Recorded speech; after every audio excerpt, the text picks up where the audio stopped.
So today I thought we'd have a quick product review and look at the impact driver that I've been using on a few recent videos. So inside you get the manual, and you can see that this one is the RB-809. You get the driver itself, you get a single battery and the charger of course, but then also with it you get a range of different bits. I think there's just four. I think there's one from 17, 19, 21 and 23, so 4 different bits. It is 20 volts, so it's got quite a lot of power behind it as well, to be fair. Looking in the manual, you can see some of the statistics around it. So it says that it's got a maximum torque of 600 Newton meters on maximum setting. I don't believe that, to be fair. It is pretty powerful. You can see it's got the 3 different adjustments on there, because on the gun itself, when you look at it, you've got kind of this different power setting where you can turn it up and down. I've used it on quite a few times now, especially for the Alfa, but also the Clio. So we can have a quick look at some of those moments now.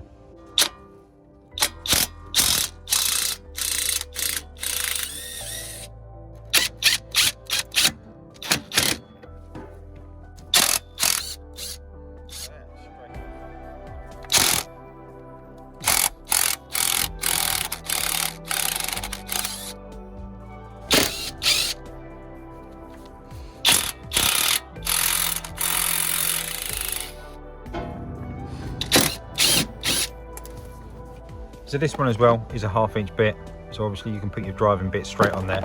So when we look at this, obviously it's got the 1/2 inch piece in there that obviously just sits straight on the top of it, so you don't need any adapters. These ones obviously are slightly hardened compared to the ones that you'd normally get in your socket set, so they're not, or these ones are, should we say, the impact bits. So if you were going to put some straight from your socket straight onto it, just be aware that they're not impact bits and you could end up breaking them.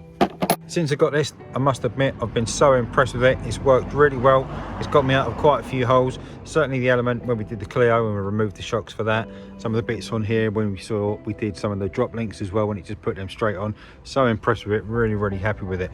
So would I recommend this? Absolutely. For the price that I paid for it, I can't remember what it was now, but you know, I only got it from Amazon. It came out really well, obviously next day delivery as well. So would I recommend it? Absolutely. Definitely a good bit of kit, definitely speeds everything up if you're going to do stuff on your car, whether it's shocks, brakes or any suspension stuff or whatever it might be. So definitely I would recommend it. So there we go. Hope that's been useful. If you're looking at buying an impact driver, I can definitely recommend this one, like I say. So for now, thanks very much for watching. If you've enjoyed it, give us a like down below. Don't forget to hit subscribe coming up here now. And thanks very much for watching, and I'll see you in the next one. Cheers.